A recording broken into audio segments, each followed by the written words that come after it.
Olá, amigo internauta, leitor do jornal Diário de Suzano. Seja bem-vindo ao programa DS Entrevista. Hoje estamos começando aqui uma rodada de entrevistas com os candidatos a prefeito de Poá. E hoje estamos recebendo o vereador Saulo de Oliveira Souza, o Saulo Souza. Ele é vereador, candidato a prefeito de Poá pelo Partido Avante. Também está aqui no estúdio o Marcelo Faria Paiva, que é o candidato a vice na chapa do Saulo Souza. Você pode participar dessa entrevista encaminhando sua mensagem no WhatsApp do Jornal Diário de Suzano, que é o 975691373, 975691373, ou se você preferir, deixa sua mensagem na própria live do Jornal Diário de Suzano, aí na página do Facebook. Lembrando que essa entrevista está sendo transmitida ao vivo aqui pelo Facebook, mas você pode acompanhar também no canal do YouTube do Jornal Diário de Suzano e no portal www.diariodesuzano.com.br. Saulo, obrigado pela sua presença aqui no DS Entrevista. Eu queria que inicialmente você desse uma saudação para o nosso internauta que está nos acompanhando. Quero cumprimentar a todos com uma boa tarde. Obrigado, Edgar Leite. Parabéns pelo trabalho, pela contribuição de todo o Grupo DS no processo eleitoral na nossa cidade de Poá. Cumprimentar a todos os internautas que estão nos acompanhando através das redes sociais. E estamos num processo eleitoral que é importantíssimo que a população conheça o seu candidato, faça a escolha certa, ou quer fazer a escolha certa. É pensar com a cabeça, ouvir o coração, e eu tenho certeza que o Grupo DS deixará um legado muito importante no processo eleitoral na nossa cidade, e é um prazer estar aqui participando e trazendo os esclarecimentos sobre a nossa trajetória, sobre a nossa visão transformadora para a nossa cidade e o nosso plano de trabalho, o nosso plano de governo que estamos apresentando olho a olho na nossa cidade, em cada esquina, casa a casa, cada comércio a comércio, todos os dias ao longo desse período de campanha eleitoral. Saulo, eu queria começar então, antes de a gente falar das suas propostas, queria saber por que você vereador de primeiro mandato, né? Por que você decidiu ser candidato a prefeito, né, de Poá? E queria que você falasse um pouco da sua trajetória. Você foi também do movimento estudantil, né? O seu pai, o Saul, foi secretário de habitação e candidato também algumas vezes a vereador. E parece que você foi maquinista também das linhas da CPTM aqui na região, né? Queria que você falasse um pouco da sua trajetória para o nosso internauta na nossa audiência rotativa saber quem que é o Saulo. O Edgar, eu nasci e me criei em Poá, né? Ao longo de toda a minha trajetória, eu sempre tive uma boa orientação familiar voltada para a importância da educação. Enfrentei grandes limitações, como muitos garotos atualmente ainda enfrentam as limitações da pobreza. Estudei a vida inteira em escola pública e, tendo um bom exemplo dentro de casa, os meus pais voltaram a estudar já depois de uma família constituída de 4 filhos. Eu sou o filho mais velho. Meu pai era vigilante de uma empresa na cidade e um imigrante nordestino veio a São Paulo para concluir os estudos, constituiu família, começou a trabalhar. Com o salário que ele tinha como vigilante, ele cuidava da família e ainda pagava o curso superior de Direito. A minha mãe, igualmente, concluiu os estudos através do supletivo, fez o magistério, entrou na universidade para fazer pedagogia e letras. Isso tudo pagando através de aulas eventuais. Então, essa foi a base que eu recebi e por isso que eu sempre me dediquei muito aos estudos e tive a felicidade de entrar numa universidade pública, sem ter feito nenhum tipo de cursinho particular. Na universidade, meu primeiro emprego foi como operador de telemarketing, para ajudar a me manter na faculdade, mesmo na universidade pública. Eu tinha as despesas e eu tinha que me organizar para cumprir com essas despesas, né? E aí, pouco tempo depois, me dediquei a concursos públicos, passei em alguns concursos públicos, fui gerente escolar junto à Secretaria Estadual de Educação, depois tive uma passagem como maquinista da CPTM, operando os trens aqui da linha 12, né? E por fim... Você pegou aquela época dos trens de porta aberta, não? Exatamente. Eu com 22 anos de idade já conduzia aqueles trens naquela fase bastante desafiadora, que eram trens bastante antigos, com portas abertas, com pessoas surfando, e já era uma grande responsabilidade conduzir um trem numa trajetória bastante extensa, né, que é a linha 12, fazia a Calmoviana a Brás Calmon Viana, e sempre buscando, né, crescer através dos estudos, através do trabalho. Por fim, ingressei no metrô de São Paulo, foi onde eu passei quase 8 anos de carreira antes de ingressar na política. Paralelo a isso, desde os 11 anos de idade, nos movimentos estudantis, como escoteiro, na igreja, líder de jovens, professor da escola bíblica dominical, professor de violino, sempre ligado à causa da juventude, à causa da educação, à causa da cultura. E eu tive a felicidade, então, de suceder o meu pai, que veio candidato a vereador em 2004 e 2008, tendo expressivas votações. Em 2009, assumiu a Secretaria de Habitação do município, de forma que em 2012 ele passou o bastão para que eu fosse o candidato. Ele estava liderando um processo transformador na nossa cidade, trouxe 2 empreendimentos do Minha Casa Minha Vida, iniciou uma parceria importantíssima que até hoje rende bastantes frutos, que é a parceria com o programa Cidade Legal, que garante escrituras gratuitas para a população. E em 2012 eu tive uma boa votação, fiquei como primeiro suplente, assumi o mandato 30 dias em 2013. 2016, dando continuidade na nossa carreira, a gente teve a felicidade de ser um dos vereadores mais votados da cidade. Fui o segundo colocado naquelas eleições. Iniciamos o nosso mandato com um compromisso de lutar para defender a educação pública de qualidade, cobrar o corte de privilégios, de regalias, debater a questão dos gastos com a classe política. No primeiro dia de mandato, abrir mão do carro oficial, abrir mão de motorista. Sou um dos autores do projeto de lei que propunha a redução de vereadores de 17 para 11, exatamente dentro de um entendimento na cidade, que é uma cidade que tem muito vereador por metro quadrado. E essa foi a nossa trajetória. Toda quinta-feira uma live de prestação de contas. Em 2017 isso ainda era inédito, hoje é muito comum na classe política, mas naquela ocasião ainda não. E nos direcionamos ao longo do nosso mandato exatamente para uma visão onde as vidas valem mais do que as coisas. Esse foi o lema do nosso mandato, o lema da nossa vida. A minha história de vida me trouxe até aqui. Onde eu posso chegar, eu tenho certeza que está nas mãos de Deus e da população poaense dizer onde que a gente pode chegar.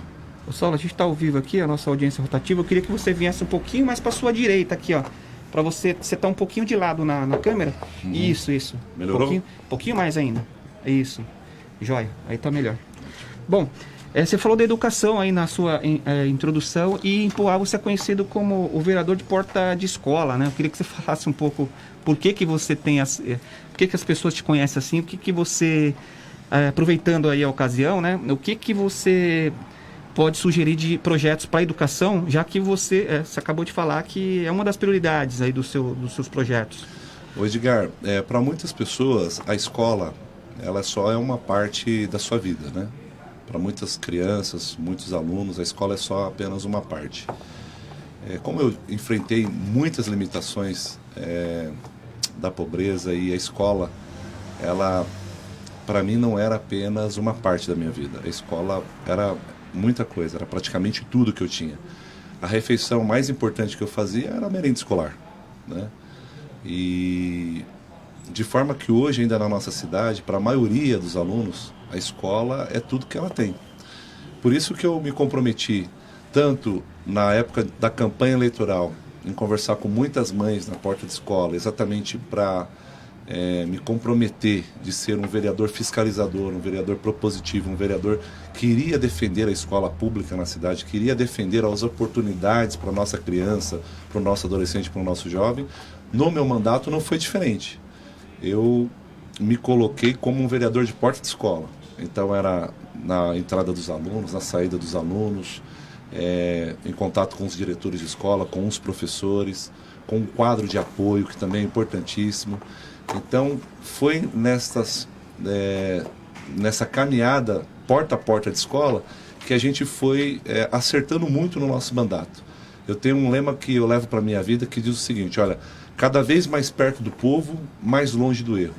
E hoje nós temos uma facilidade através das redes sociais, através do WhatsApp, que nos possibilita acertar muito quando você se coloca à disposição de andar perto da população. E foi isso que a gente fez. A gente aprendeu com a população as melhores bandeiras a se defender, a forma correta de se votar na Câmara, a forma correta de trabalhar como um bom vereador na cidade. E é por isso, creio eu, que a população nos impulsionou para uma candidatura a prefeito, que cada vez ganha mais corações, mais mentes na cidade, exatamente porque eu não aprendi isso na faculdade, embora eu tenha estudado muito na minha vida. Hoje eu sou pós-graduado, inclusive em gestão de pessoas e liderança, mas toda essa formação serviu muito para eu estar preparado para representar a população, mas não teve escola melhor do que estar com cada mãe, com cada pai, com cada aluno, com cada professor, com cada cidadão poense, aprendendo a melhor forma de servir, a melhor forma de representar, a melhor forma de lutar por uma cidade melhor. Saulo, você disse que a gente vai voltar a falar um pouco de educação, mas a sua tônica tem sido redução de gastos, né? Eu vi que você, no seu plano de governo, fala bastante sobre esse assunto. E você, nesse ano, propôs a redução de 17 para 11 vereadores na Câmara. Eu queria saber se você tem um levantamento de quanto que isso poderia proporcionar de recursos economizados para o município. E como que você vê hoje a situação da saída do Itaú, que vai aí trazer um rombo de 140 milhões de reais no ano para a cidade? Ô Edgar, por incrível que pareça, esses últimos 4 anos foi o período na história da nossa cidade que Poá mais arrecadou. Então, embora o Itaú tenha deixado a cidade, tenha deixado de arrecadar agora no ano de 2020, vamos dizer assim, porque o próprio Itaú negociou uma saída, negociou uma transição, indenizando o município, e ainda está tramitando agora na Câmara Municipal uma comissão especial de investigação que pretende investigar se eventualmente no período histórico da presença do Itaú na cidade tenha ocorrido alguma sonegação fiscal, como a Câmara de São Paulo atestou isso na capital.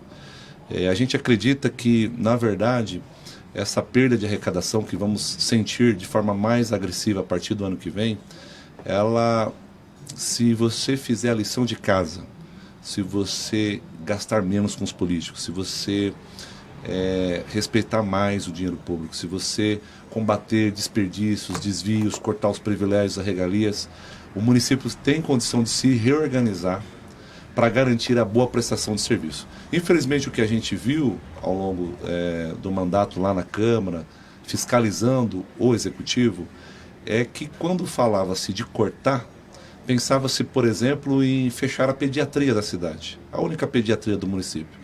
No ano de 2018, infelizmente, é uma marca que vai ficar para a história negativamente. A pediatria do município foi fechada, enquanto picapes 0 km, S10, cabine dupla, alugadas ao custo de R$2,5 milhões de reais por ano, eram utilizadas para conduzir entulho pela cidade. Mas nem o passageiro do nosso transporte público municipal ou aqueles que utilizam do táxi ou do Uber tiveram uma vida tão tranquila ou com tanta regalia quanto os entulhos da cidade. Então, são 2 pesos e 2 medidas. Então, nós acreditamos que se a gente vocacionar a nossa cidade para se preocupar com as pessoas, com as vidas, ao invés do que as coisas, e direcionar os recursos para isso, o município tem condição de fazer essa travessia e honrar a população poense da forma como a população poense merece ser honrada. Então, o nosso combate lá na Câmara é muito forte nesse sentido. Não dá mais para você, por exemplo, ter um prédio alugado a valores, às vezes, inclusive acima da média do mercado, para você armazenar fralda geriátrica. Não faz sentido, isso não está correto. Então, precisamos enxugar a quantidade de imóveis alugados, precisamos enxugar, reduzir secretarias, precisamos reduzir a quantidade de cargos comissionados, Inclusive está no seu plano de governo, né? Reduzir o número de secretarias e de departamentos. Exatamente. E os cargos por indicação. Você tem, assim, quais secretarias que poderiam hoje, em relação ao que tem hoje, quais secretarias você acha que desnecessária, entre aspas, aí, que você poderia cortar? O que a gente tem como compromisso é a redução. A gente vai ter que reordenar a forma como a gestão pública é executada na cidade. E a nossa equipe técnica vem fazendo esses estudos para que a gente consiga cumprir o propósito que a gente estabeleceu no nosso plano de trabalho. Vamos fazer mais com menos. Se aquela pessoa interessada em servir na vida pública estiver de fato comprometida em servir a cidade, vai ter espaço para ela. Agora, se estiver comprometida em se enriquecer, nós vamos convidar e orientar que se dedique à iniciativa privada. Não tem nenhum problema você querer ficar rico. O que não dá é para você ficar rico, querendo ficar rico na administração pública. É isso que a gente vem trabalhando junto com a nossa equipe, que organizou o plano de trabalho, o plano de governo, que nós vamos ter que atacar frontalmente a forma como os gastos estão sendo feitos na nossa cidade. Gasta-se muito mal, gasta-se sem planejamento, tem muito desperdício e no final das contas, quem paga o preço é a população. Então assim, você não pode ter uma cidade do tamanho de Poá que não tenha uma câmara de monitoramento funcionando. Você não pode ter uma cidade que comece uma nova obra se existem obras paradas e abandonadas há anos na cidade. Nós temos em Poá lá, Edgar, obras que a atual gestão recepcionou o governo com as obras paradas e abandonadas e depois de 4 anos está entregando as mesmas obras paradas e abandonadas. Isso não está certo. Tanto que no nosso plano de governo nós somos categóricos. Nós não vamos começar uma nova grande obra enquanto nós não terminarmos aquelas que estão paradas e abandonadas. Obra parada é desperdício de dinheiro público, obra parada é desrespeito com a população, obras paradas é sinônimo exatamente de má gestão. Então é isso que a gente vai fazer, é fazer o que precisa ser feito. Isso a gente aprendeu em algum lugar? Isso a gente está criando da nossa cabeça? Não. A gente está apenas copiando os melhores exemplos que existem no país. Eu costumo dizer lá sempre, olha gente, não precisamos copiar nada, não precisamos criar nada novo. Se a gente for capaz e inteligente de copiar as atitudes certas de outros municípios, vai dar certo. Vamos estar no caminho do progresso e da prosperidade. Você também fala em implantar rastreadores, né? Que você está falando da economia de gastos. Plantar rastreadores e sensores de combustível nos carros oficiais. Como que seria isso? Não, hoje a gente... existe tanta tecnologia à disposição, Edgar, e a gente, primeiro, é uma farra de carro oficial na cidade. Talvez Poá seja uma das cidades que tenha mais carro oficial por metro quadrado. Precisamos reduzir isso. Carro oficial é necessário e precisa ter responsabilidade. Temos que coibir os excessos. Nós vamos passar por um processo onde aqueles que estiverem em cargo de direção, de chefia, de assessoramento, de secretaria, vai ter que se dedicar mais para a cidade, vai ter que se entregar mais, vai ter que colocar a mão no bolso e ajudar a fazer essa travessia lá na cidade. Essa é a nossa visão. A cidade ela precisa ser uma boa cidade para a população, dar certo para a população e não para uma minoria, que é o que vem acontecendo. Então você tem lá uma farra de carros oficiais. Hoje você tem tecnologia de GPS suficiente para identificar onde esses veículos rodam. A gente vê veículos às vezes no shopping da região, veículos no litoral, veículos nos finais de semana, e a população quer saber, é ela que está pagando. Combustível, a mesma coisa. Precisamos de ter um controle da quilometragem, da quantidade de combustível consumido. Então são mecanismos de controle que vão ajudar o quê? Enxugar os gastos desnecessários. Se você olhar até para nossa conta de água, para nossa conta de energia elétrica, ou seja, é porque é público, é de qualquer jeito. Então deixa lá o encanamento com vazamento, larga lá as salas com as lâmpadas ligadas e assim por diante. Larga o computador ligado, o freezer, a geladeira. É público, então é de qualquer jeito. Isso está errado. Então assim, a gente precisa cuidar da cidade como a gente cuida da nossa casa. Porque nós temos uma responsabilidade. Quando a população confia o voto na gente, é que ela está confiando que a gente vai cuidar bem da casa chamada cidade. E é isso que eu, professor Marcelo, que tem aí 30 anos de experiência como professor, já foi professor, diretor de escola de uma das maiores escolas da nossa cidade, que é MEB José Antônio Bortoloso, no bairro Cidade Quêmio. Atualmente supervisor de ensino. Então eu trouxe exatamente um professor que quer melhor exemplo do que um professor, do que um diretor de escola, do que um supervisor, gente na escola pública que faz muito com tão pouco. Então uma pessoa como essa vai estar ao nosso lado exatamente para a gente cuidar da cidade de Poá, como cuida da casa da gente, como cuida de uma escola e assim por diante. Ô Saulo, com a pandemia houve aí um período grande de trabalho home office, né? E aos poucos as empresas estão voltando, algumas nem estão voltando tão permanente e também algumas prefeituras adotaram aí o home office permanente. Eu vi que no seu plano de governo tem o home office permanente para os servidores, né? Seria 100% ou como que seria? Você acha que mais de 50% home office é possível manter a máquina funcionando, com o funcionalismo atendendo? Então, o Edgar, nós vamos colocar em home office, primeiro aqueles servidores que assim desejarem. Aqueles que estão em carreiras que é possível o home office mantendo a produtividade. A gente acredita que o home office pode ser bom para o servidor, em termos de qualidade de vida, de produtividade, de eficiência, bom para a administração pública, que vai ter um servidor motivado, produtivo, eficiente, e também bom para as contas públicas, porque vai economizar também. O servidor vai demandar menos os recursos públicos, né, a estrutura do seu ambiente profissional. Vamos trabalhar para que salas sejam compartilhadas. Então, assim, a gente não precisa que cada servidor tenha uma sala, cada servidor tenha uma mesa, uma cadeira, um computador. Esses equipamentos podem ser compartilhados nessa forma de rodízio. Enfim, precisamos trazer as melhores práticas que já existem em outros países, em outros municípios, na iniciativa privada, e modernizar a nossa gestão. É isso que a gente vai fazer lá. É igual com relação à obra abandonada da UPA de Calmoviana. Não tem como falar que a cidade vai avançar em saúde, sendo que hoje sequer o exame de imagem é garantido no município. Se você hoje quiser fazer uma tomografia na cidade, você não consegue fazer. O paciente vai para o posto de saúde, sai de lá com um encaminhamento para fazer o exame, e tem pacientes que morrem na fila. O que nós vamos fazer lá na obra da UPA abandonada de Calmoviana? Vamos concluir aquela obra, implantar lá um hospital de diagnóstico e imagem, um centro de diagnóstico e imagem, 24 horas, com tomografia, com endoscopia, raio-x digital, a mamografia, ultrassonografia, colonoscopia, densitometria, os exames do coração. Então nós queremos atacar profundamente a questão da prevenção, da atenção básica na nossa cidade. Hoje nem o posto de saúde está adequado, porque o paciente sai de lá apenas com esse guia de encaminhamento para o exame e não consegue fazer, e nem o nosso hospital, o nosso pronto atendimento está adequado. Porque durante essa pandemia, Edgar, os pacientes foram para o hospital e não encontraram lá sequer o raio-x funcionando. Se você chegar lá e precisar de uma tomografia, tem que fazer no hospital da região. Nós queremos que essa tomografia seja feita na nossa cidade.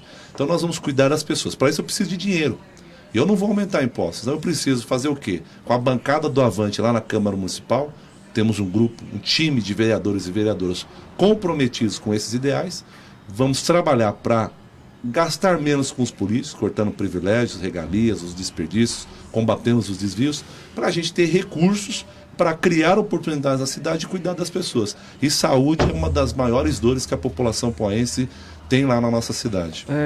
A prefeitura já reconheceu que tem dificuldades em manter o hospital Guido Guida, né? Inclusive, no ano passado, cogitou-se a possibilidade do hospital passar para o Estado. Você acha que é possível a prefeitura manter o hospital e até ampliar o atendimento? De que forma seria feito isso, você acha? Como que você transformaria esse hospital ampliando o atendimento dele?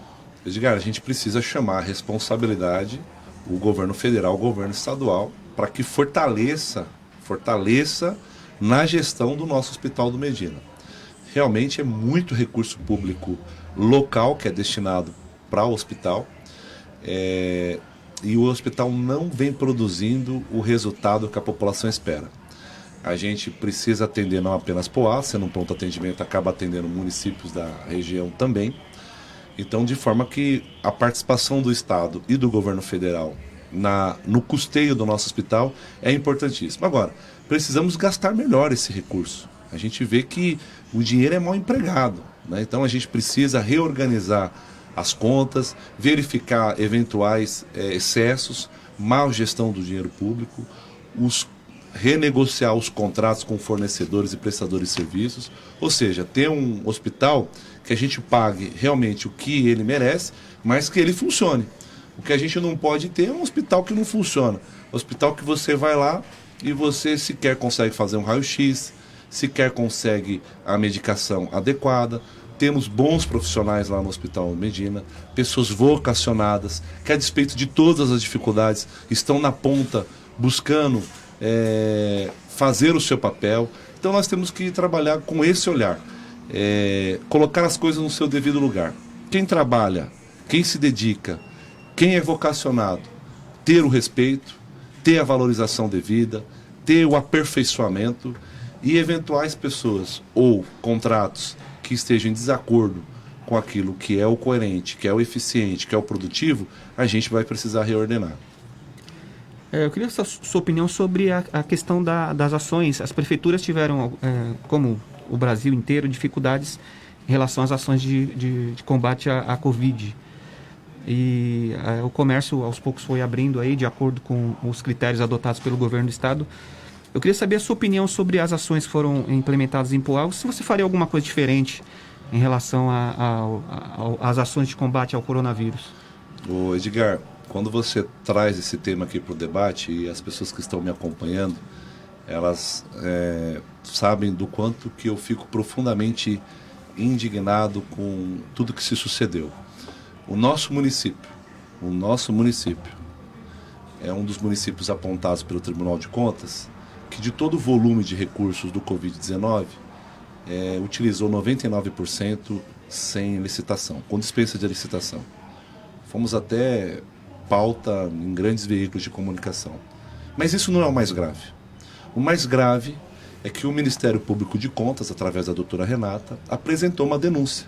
E nessa denúncia, ela aponta os sobrepreços na maioria dos contratos do Covid-19. Então ela pontua, por exemplo, o superfaturamento na compra dos kits escolares, os kits de alimentação escolar, o merenda em casa. Ela chega a dizer, olha, que o valor do kit que foi entregue para os alunos está 50% a maior. E não é só isso não. Na compra dos aventais de segurança, na compra dos álcool em gel, na compra dos testes rápidos, na compra das máscaras. Então, o que acontece? Segundo a denúncia feita por esta procuradora, que se confirmados forem esses indícios de desvios, de sobrepreço, etc., a gente vai estar diante de uma verdadeira quadrilha que se instalou na nossa cidade. Infelizmente, Edgar, eu falo isso com tristeza. Por quê? No meio de uma pandemia, você ver a denúncia de uma procuradora dizendo que na sua cidade, que você é vereador, que você fiscalizou, que você apontou os indícios de eventuais desvios, que você solicitou os contratos, identificou que os contratos de fato tinham indícios de fraude, e aí a procuradora vai lá e confirma que esses indícios são fortíssimos e manda para o órgão competente para dar continuidade a essa investigação. É muito triste, porque mostra a nossa cidade lideranças que estão completamente sem alma, desconectados da população. Então, quando você me diz, Saulo Souza, vereador, o que você faria diferente? O que eu faria diferente, Edgar, era respeitar melhor o dinheiro público.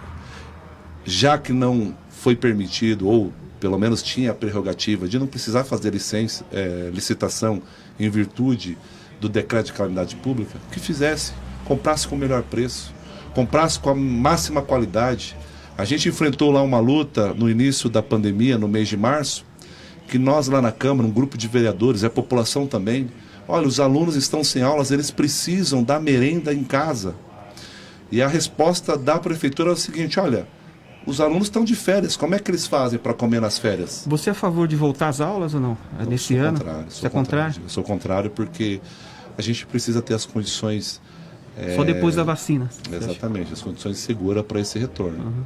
A gente, assim, o adulto, ele tem a disciplina, né, com relação à cautela, com relação ao distanciamento social, à utilização do álcool em gel, da máscara. A criança não, né? A criança, embora não é o alvo principal, mas ela é uma grande transmissora. E temos os profissionais de saúde. Então, acho que a gente tem que ter os recursos de segurança necessários para poder ter esse retorno às aulas. Mas voltando a falar da questão do kit de alimentação escolar, a proposta era marmitex na escola. E aí, felizmente, depois de muita luta, com o apoio da Procuradoria do município, do Ministério Público, de alguns vereadores, a gente conseguiu que o Executivo garantisse esse kit de alimentos. Mas a qualidade, o Edgar, deixou muito a desejar. E aí agora é confirmado por essa denúncia do Ministério Público de Contas que de fato foi comprado produtos e não foi entregue na mesma qualidade que o valor estava cobrando. Espero que a justiça seja feita, a prefeitura vai se manifestar, vai fazer a sua defesa, os esclarecimentos todos serão realizados, mas se eventualmente forem confirmadas essas denúncias, que eventuais responsáveis, sejam agentes políticos, agentes públicos ou fornecedores, sejam devidamente punidos no rigor da lei, porque é imperdoável roubar na comida de criança ou roubar na saúde numa cidade. Você começou a falar da educação. A cidade de Poá é uma das maiorias aí das cidades da região do Tietê que teve as notas divulgadas do IDEB, né? Acho que você deve ter acompanhado. E eu queria saber a sua avaliação, né, em relação às notas do IDEB, e eu queria que você falasse um pouco sucintamente das suas propostas para a educação. Eu vi que aqui no seu primeiro item você fala em criar o programa Escola Aberta Poá. Eu queria que você falasse também sobre esse projeto. Edgar, um dos motivos que nos incentivou a escolher o vice, como vice o professor Marcelo, é exatamente por causa da sua trajetória na área da educação e em virtude do fato de que, infelizmente, o IDEB na nossa cidade, o IDEB, a média do IDEB, nós retrocedemos, Edgar. Então nós vamos precisar fazer um esforço muito grande a partir do ano que vem para recuperar esse importante indicador. Esse ano, embora com muito esforço por parte de professores, gestores e quadros de apoio, inevitavelmente existe uma defasagem por parte dos nossos alunos. Vamos ter que corrigir isso, correr atrás desse prejuízo, e por isso da proposta da escola aberta, em parceria com ONGs, em parceria com o terceiro setor, um programa estruturado, um programa... É uma escola que ficaria aberta para os finais de semana, é isso? Exatamente. A gente tem uma boa experiência em Poá, na EMEB José Antônio Bortoloso, da cidade de Quêmio. O Estado teve um projeto desse? Exatamente. O professor Marcelo, durante quase 2 anos, ele foi um dos responsáveis pela Escola da Família aqui na nossa região. Então ele tem experiência, sabe o quanto que é importante. É claro que a gente vai ter um perfil um pouco diferente, que a gente quer resgatar a importância da educação socioemotiva, a gente quer trabalhar a questão da formação profissional, quer utilizar esse período para poder acelerar as debilidades de aprendizagem. Então a gente poder colocar todos os alunos em condição de igualdade, não deixar ninguém para trás. Então é um desafio grande que nós vamos ter que perseguir até o fim, exatamente para a gente conseguir devolver os nossos indicadores de educação na cidade, nosso IDEB, que perdemos. Infelizmente o município retrocedeu na sua média. E mais do que isso, não apenas retornar, mas acelerar e avançar, porque, olha, eu não tenho dúvida nenhuma, Edgar. O que a educação fez comigo, o que a educação pode fazer na vida de uma família, de uma criança, é extraordinário. E a gente precisa acreditar nisso e precisa tratar como prioridade. Você também tem um projeto aqui de criar o programa de estágio remunerado, né? Eu queria que você falasse um pouco também aqui, aproveitando o tema que a gente está... O programa de estágio remunerado, bem como também o programa Menor Aprendiz, ele está dentro de um grande guarda-chuva que a gente deu o nome de Programa Geração Ser. O que é o Programa Geração Ser? Serviço, Educação e Renda. Hoje, Edgar, na nossa cidade, os nossos adolescentes, a nossa juventude, não tem o que fazer. Vai para a escola e no horário fora da escola não tem opção na cidade. Hoje as opções que os nossos adolescentes, os nossos jovens têm é apenas o narguile, a adega e outras drogas. Infelizmente. Então, é um grande projeto transformador na nossa cidade para ocupar o período fora da escola dos nossos adolescentes. A mãe, o papai, quando chega o filho com 14 anos, ele quer fazer uma formação profissional, não tem opção. Ele quer ter uma renda, não pode trabalhar. Então, o papai e a mamãe ficam sem opção. O que a gente pretende fazer? Os jovens com 14 anos, principalmente aqueles em condição de vulnerabilidade social, nós vamos trazer eles para um programa de formação profissional e vamos colocá-los para trabalhar nas repartições públicas, para prestar um serviço. A gente quer que esse menor, ele conheça um engenheiro, conheça um professor, um assistente social, conheça um jornalista, conheça um fotógrafo, conheça um advogado. E assim, pessoas mentorando esse jovem pessoas ajudando ele romper o seu ciclo de amizade, às vezes lá no bairro onde ele mora, que só está levando ele para um caminho errado. A gente tem condição de resgatar esse jovem e direcionar ele para um caminho correto. Ou seja, um adolescente que nunca soube o que é um jornalista, na hora que ele trabalha no departamento de comunicação, vai aprender o que é um radialista, o que é um fotógrafo, o que é um jornalista, o que é um... É o formato de uma guarda-mirim. Exatamente, porque nós tínhamos a guarda-mirim. A guarda-mirim depois se transformou em uma espécie de JUSIP. JUSIP. E hoje até a parceria com a JUSIP foi extinta. O jovem que entra na faculdade, qual o grande desafio que ele tem? Ele precisa se manter na faculdade. Uma bolsa auxílio, um estágio remunerado no município. Eu sou autor dessa lei na Câmara Municipal, uma lei inédita. O município vai fortalecer esse jovem para que ele dê continuidade aos estudos e venha a concluir os estudos. Ou seja, o município de Ipoá, Edgar, precisa abraçar a sua juventude. A gente não pode continuar mais perdendo o nosso adolescente, o nosso jovem, para a criminalidade. A gente não pode continuar perdendo os nossos jovens para a ociosidade. E tem também aqueles que têm uma vocação para os esportes, ou para a cultura, ou para o lazer. Nós precisamos de uma bolsa auxílio para incentivar esse garoto, essa menina, esse menino a se dedicar à música. Nós tínhamos a Orquestra Sons Educação que vinha revelando grandes talentos. Infelizmente também um projeto que atendia centenas de crianças. O projeto foi extinto. Os instrumentos estão todos jogados no almoxarifado, com umidade, com ácaro, com mofo e assim por diante. Então, qual que é a visão estratégica da nossa gestão que a gente vem defendendo em cada canto da nossa cidade?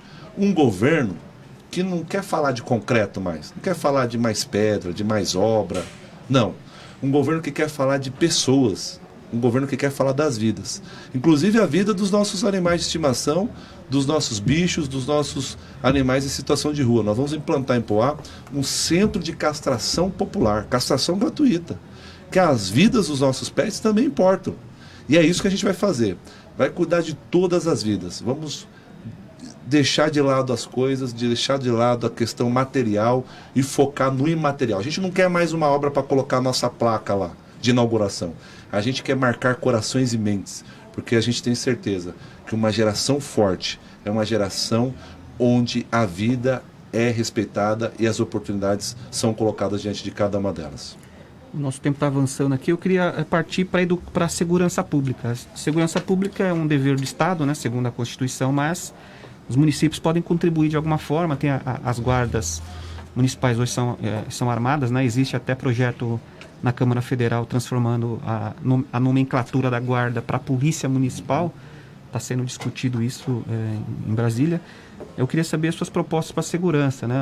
A Prefeitura atualmente está implantando aí a Central de Segurança, né? Eu queria que você falasse um pouco, é uma das metas, né? A ampliação de câmeras da sua parte e também em relação à Guarda Municipal. Por exemplo, segurança pública. Essa proposta do programa Geração Ser, nós estamos estancando a sangria. Na hora que eu chego lá no sistema e fecho a porta da quantidade de jovens que estão atraindo, principalmente os adolescentes, atraídos por R$50 por semana para ser olheiro da biqueira. Eu estou fechando essa porta aqui, olha, eu estou investindo na segurança. Hoje sai muito mais barato. Trabalho preventivo. Exatamente. Né? Cuidar desse adolescente do que eu esperar amanhã ele com a arma na mão assaltando na cidade. É claro que a gente precisa atacar na prevenção e também dar condições do município estar atuando hoje de uma forma mais efetiva, que é através da sua polícia municipal. E aí você pergunta, Saulo, o que você pretende fazer? Olha, primeira coisa é a gente implantar iluminação de LED 100% da cidade. Se a gente corrige o problema de iluminação pública, não deixa mais pontos escuros na cidade, sejam esquinas, sejam praças, sejam parques, sejam imediações de prédios públicos, a gente já limita um pouco a atuação da criminalidade. Se você bota para funcionar as 74 câmeras que temos hoje em Poá, estão lá, desde gestões anteriores, mas estão sem funcionar. Você já avança também um pouco mais nessa limitação da atuação da criminalidade. Se você implanta as barreiras eletrônicas que identificam veículos que entram ou saem do município, produtos de furtos e de roubo, você também já dificulta um pouco mais. Se você fortalece a sua GCM, se você reordena o trabalho da GCM, se você dá condições de trabalho, se você amplia o efetivo, também você tem condição de dar um passo adiante na política pública de segurança pública. E é isso que a gente pretende fazer, é trabalhar na prevenção, estancar a sangria aqui, né? E também dar estrutura para aqueles que já estão na ponta poderem fazer um bom trabalho. É isso que a gente pretende trabalhar firmemente. Existe a construção iniciada lá no município de um centro integrado de segurança, mas como eu passei ao longo do mandato falando, Edgar, o prédio é importante, um prédio com parede à prova de bala calibre 12, é importante? É importante. Só que você vai conseguir colocar o povo lá dentro do CSI? Você não vai conseguir colocar o povo lá, o povo está na rua. Então, antes de fazer o prédio, tinha que colocar as câmeras para funcionar, aumentar o efetivo da GCM, você trocar a iluminação da cidade. Paralelo a isso, vamos fazer um novo prédio aqui para guardar os equipamentos de monitoramento? Vamos fazer isso. Mas qual é a prioridade? Infelizmente, a gente passou 4 anos construindo o prédio, a obra ainda não está concluída. O próximo prefeito, a partir do ano que vem, vão ter que concluir essa obra. Mas antes de concluir essa obra, temos que fazer a lição de casa. Então, o que a gente questiona lá na cidade é exatamente isso. A gente acredita que as prioridades estão invertidas. E a gente precisa colocar as coisas no seu devido lugar. E é isso que a gente pretende fazer e é isso que a gente está assumindo compromisso perante a população. Na questão do transporte e da mobilidade urbana, né? Eu vi que aqui no seu projeto tem o passe livre para o idoso. É possível ampliar esse passe livre também para as outras categorias, para o jovem ou não? E eu queria que você falasse um pouco também da questão do transporte, né? Em relação ao aumento de linha de ônibus, como que você vê isso aí? Edgar, se você pôde observar no nosso plano de governo, você é um jornalista atento que todos nós podemos testemunhar e muito respeitado na nossa cidade, você pode observar que o nosso plano de trabalho, nosso plano de governo, ele é óbvio. Ele é óbvio, não tem nada de novo. Vou focar na questão da gratuidade do idoso. É coerente o idoso, quando ele entra no ônibus intermunicipal, ou quando ele vai na estação Calmon-Viana, ou na estação de Poá e embarca, e é gratuito o embarque com a idade de 60 anos? E, ao mesmo tempo, quando ele vai no ônibus municipal, ele é colocado para fora? Tem que pagar passagem, se não desembarca? Ou seja, qual é a obviedade disso? A obviedade disso é o que está no nosso plano de governo. Se é 60 anos na CPTM, é 60 anos no ônibus intermunicipal, vai ser 60 anos no ônibus municipal. Pronto, acabou, não está nada novo. Questão do passe livre dos nossos estudantes. Fiz parte dessa luta, ele existe desde 2016. Mas aí você observa, o valor do estudante quando ele vai embarcar no ônibus, antes do passe livre, quanto é que o estudante pagava? Pagava meia, 50% da passagem. Aí a prefeitura vai contratar o serviço de passe livre da empresa e paga o valor integral. Tem que mudar isso. Se fosse o estudante pagando a passagem, não era meia? Por que quando é a prefeitura, você manda pagar a passagem inteira? Questão de coerência, questão de obviedade. Questão do direito ao transporte público que está previsto na lei. Gente, é óbvio que um ônibus precisa passar todo dia no mesmo horário. Que precisa ter regularidade. Isso não é nada novo, não é nada de outro planeta. O que nós vamos fazer quando chegar na prefeitura? Exigir que o nosso idoso de 60 anos não pague passagem. Exigir que o passe livre que é pago à empresa para os nossos estudantes seja pago apenas a meia passagem, não a passagem inteira. A regularidade do nosso transporte público municipal, o conforto dos veículos. Vamos cobrar e vamos fiscalizar isso. A empresa é prestadora de serviço, existe um contrato que ela deve seguir. Qual que é o papel do executivo? Fiscalizar isso. E é isso que a gente vai fazer. Saulo, para a gente encerrar aqui a nossa entrevista, tem uma proposta sua aqui que é criar um canal aberto com o prefeito que estará 24 horas à disposição.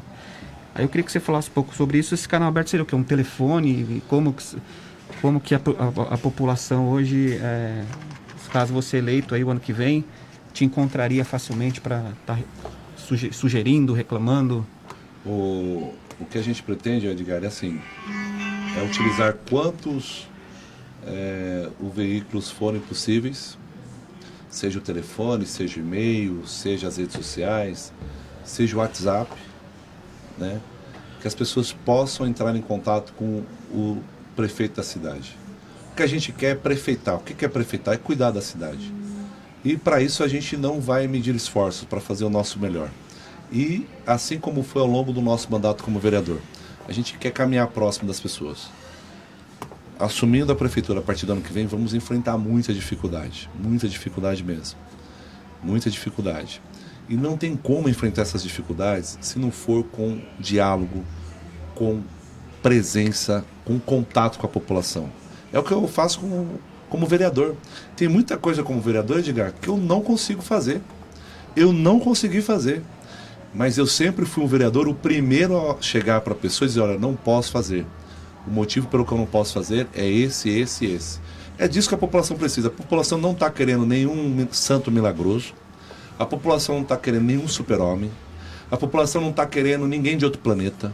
O que a população está querendo é uma pessoa que esteja aberta para ouvir, esteja aberta para aprender. Por exemplo, não chegaram para a população de Calmon-Viana e perguntaram qual é a prioridade aqui de Calmon-Viana. Não, chegaram lá com a resposta pronta. Olha, tá vendo essa Getúlio Vargas aqui? Nós vamos desfazer ela e vamos fazer uma pior que vai trazer um enchente na porta de todo mundo, na porta dos comerciantes. A população não pediu uma nova Getúlio Vargas. A população quer um posto de saúde que funciona. A população quer o tomógrafo. A população queria a conclusão da UPA. A população queria a iluminação do bairro todo de Calmon-Viana. Na cidade de Quema é a mesma coisa. Estão lá com um problema grave de segurança pública no bairro. E aí não perguntam para a população. Então, assim, quando a gente não pergunta para a população, quando a gente não trabalha junto com a população, a gente vai errar mais. E é isso que eu não quero para a minha vida. Esse canal seria o quê? Um telefone que você vai deixar? Que seria o quê? Olha, eu digo que hoje até telefone já virou coisa do passado, viu? Eu estou para dizer que não existe ferramenta mais apropriada, mais veloz e mais rápida do que o WhatsApp. Então vai ser um WhatsApp mesmo para a gente conseguir manter a população conectada, cobrando, orientando e trazendo a sua participação. Ou seja, fazer uma gestão voltada para as pessoas. É isso que a gente tem se comprometido, é isso que a gente tem buscado, e é isso que a gente tem vontade de fazer. E é isso que, se Deus permitir, a população também, nós vamos fazer. Tanto eu, ao lado do professor Marcelo, que me acompanha, ao qual quero agradecer aqui a presença também, bem como ao lado de toda a nossa bancada do time Avante lá na Câmara Municipal. Tá certo. Saulo, queria te agradecer a sua disposição aqui em participar aqui da nossa entrevista. E a gente está tentando delimitar aqui o mesmo tempo para todos os candidatos, né? Algumas pessoas perguntaram se a gente ia fazer entrevista com todos os candidatos. Serão todos os candidatos de Poá. Todos estão convidados a estar aqui dessa entrevista. Durante essa semana também vão ter outros candidatos aqui para falar sobre as propostas para a cidade. Eu queria que, em poucos segundos, em uns 30 segundos, você fizesse as considerações finais para a gente encerrar a nossa entrevista. Agradeço mais uma vez. Perfeito. Edgar, muito obrigado. Eu quero dizer que eu tenho um grande respeito por todos os candidatos na nossa cidade e fazer votos de que seja uma eleição respeitosa, uma eleição do diálogo, do debate de ideias, Edgar, não de debate de pessoas. Que as pessoas medíocres que discutem pessoas, né? Nós temos que discutir ideias. Quem tem a visão mais apropriada para a necessidade que o Poá precisa. Que seja uma eleição íntegra, limpa, honesta para todos, e que a população que é a protagonista principal nas eleições, possa realmente participar com o máximo de desprendimento, de entrega, buscando informações sobre os seus candidatos e fazer a sua melhor escolha para vereador, para prefeito, e que a gente tenha melhores dias para a nossa cidade, dias de esperança, dias de restauração. Eu tenho ido em cada canto da nossa cidade exatamente para profetizar um novo tempo na nossa cidade. Um tempo onde as vidas têm um maior valor do que as coisas. E é nisso que eu acredito muito e por isso que eu estou tão engajado, exatamente para fazer parte dessa transformação que Poá espera há tantos anos. Obrigado, Edgar, parabéns pelo seu trabalho, muito obrigado a toda a equipe. Tá certo, eu que agradeço. Eu queria agradecer você, amigo internauta, que participou conosco, encaminhou algumas perguntas aqui, a assessoria do candidato está aqui acompanhando também, vai poder responder, tenho certeza que ele vai mandar as respostas aí. Continue nos acompanhando durante essa semana que teremos outras entrevistas. Queria agradecer você, amigo internauta, mais uma vez, e até o próximo dessa entrevista. Muito obrigado.